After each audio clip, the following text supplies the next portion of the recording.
Did you know that if you were in a room with 20 other people, 2 of them would have diabetes, 3 of them would have metabolic syndrome, and 7 would have prediabetes?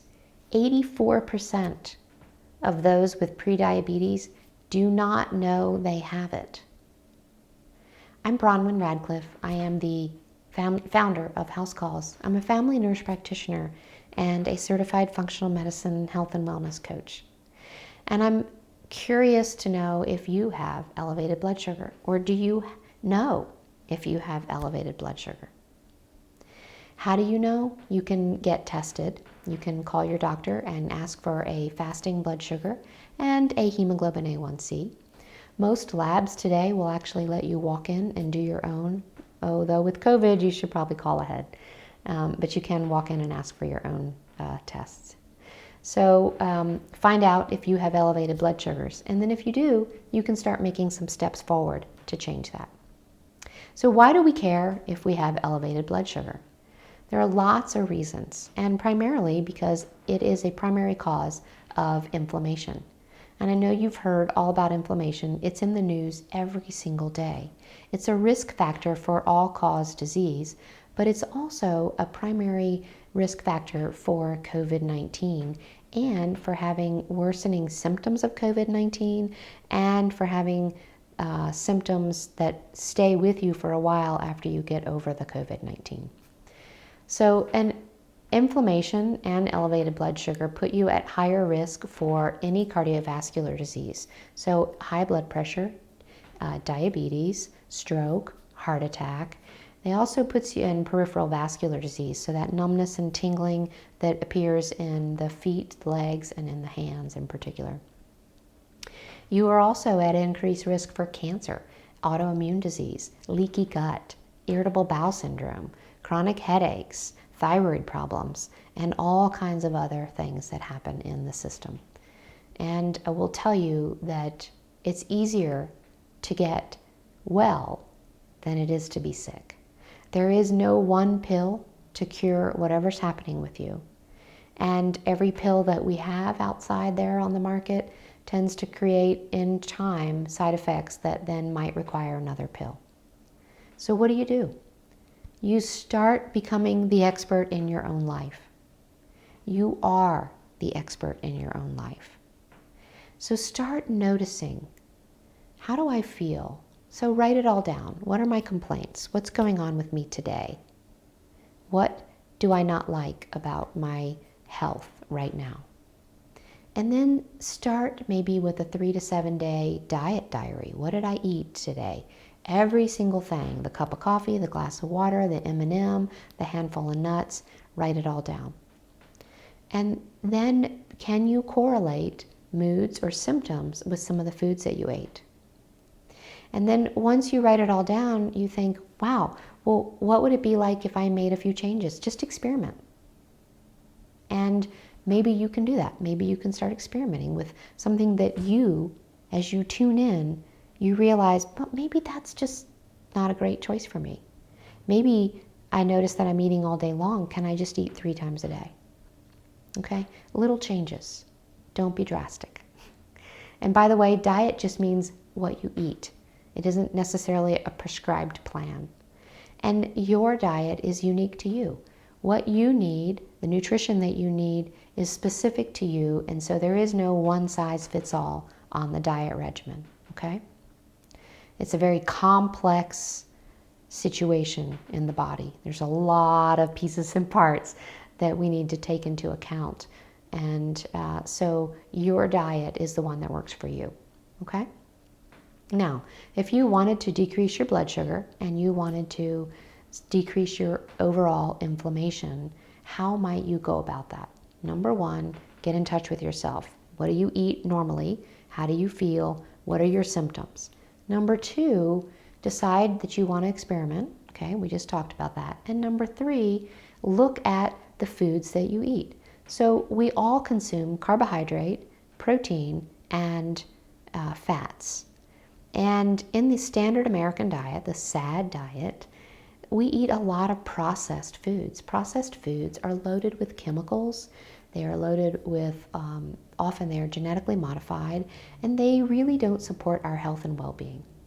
So the first thing that you could do would be to take those out of your diet and just eat things that are real. So we might call that a whole foods diet, or we might call it more plant-based, but it doesn't have to be vegan. It can just be really healthy choices that fall in the category of the fat, the carbohydrate, and the protein. So fats come in all kinds of shapes and sizes, but the ones that are the most important for your health and well-being are going to be from plants. So avocado oil, and things made with avocado. Olives, olive oil, things that we make with olives. Nuts, seeds, things that we make with nuts and seeds, plus the raw component.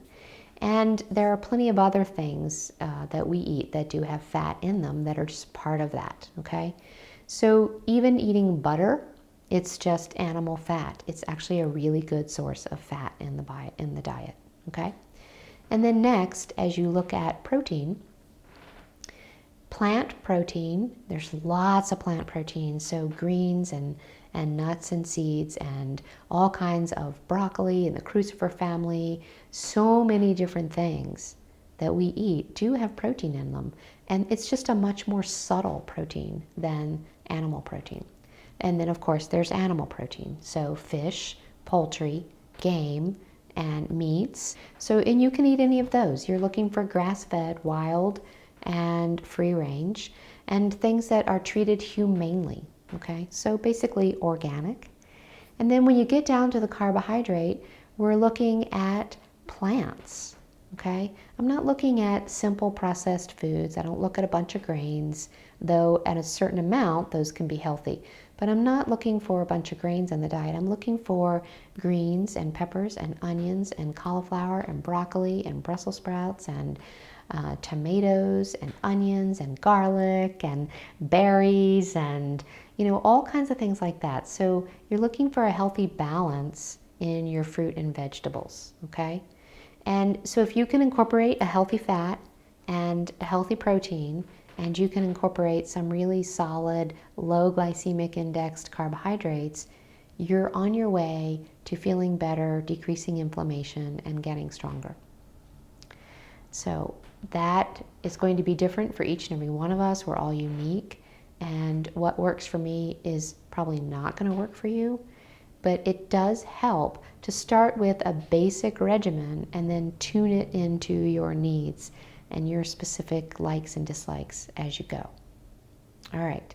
So one more thing I'd like to tell you is that carbohydrates break down into glucose, and glucose produces, for every 1 molecule of glucose, you get about 40 units of energy. Proteins break down to amino acids, and for every 1 molecule of amino acid, you get about 40 units of energy. Fat molecule breaks down into fatty acids, and for every 1 fatty acid molecule, you get approximately 90 units of energy. So clearly, the fat is a much more efficient energy source. So consider consuming a little bit more fat than carbohydrate. The other interesting thing about carbohydrate is that it breaks into glucose. The insulin, which is a hormone secreted from the pancreas whenever you consume a carbohydrate, comes along, it scoops up that sugar out of the blood, takes it to the cell, and puts it in the cell for the cell to use for energy.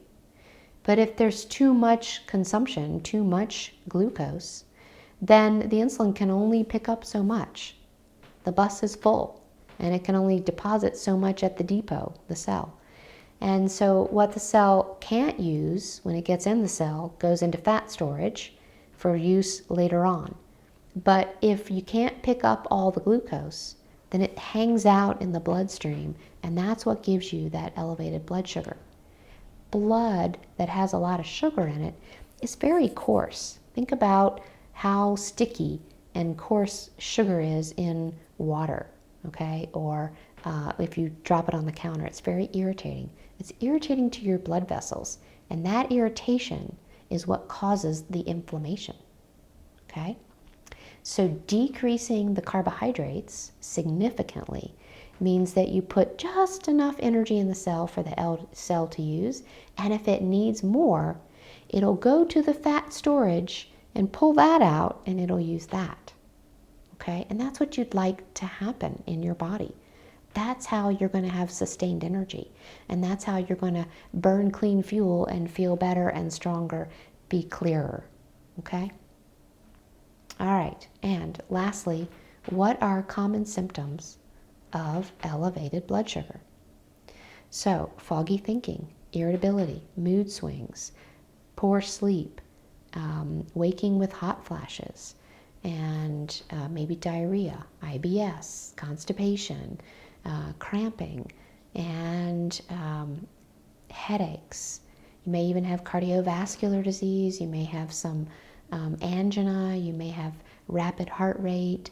All of these things are symptoms of elevated blood sugar, plus having increased thirst, increased urination, and just in generally feeling fatigued, muscle aches and pains, and generalized fatigue, lack of energy. So get yourself tested, write down what you eat, write down how you feel when you eat, write down the symptoms that you're experiencing, and then begin looking around at ways that you can support yourself, changing your diet, not all at once, but just thinking about things that might actually make you feel better, and then taking small steps. Okay? If you have questions, you want to talk further, my email is on my website at sanjuanhousecalls.com. Send me an email. We can chat. Call your doctor. Chat with them. Okay? I hope this was helpful, and I look forward to seeing you again. Again, I'm Bronwyn Radcliffe. You are here on YouTube at House Calls, and have a great day.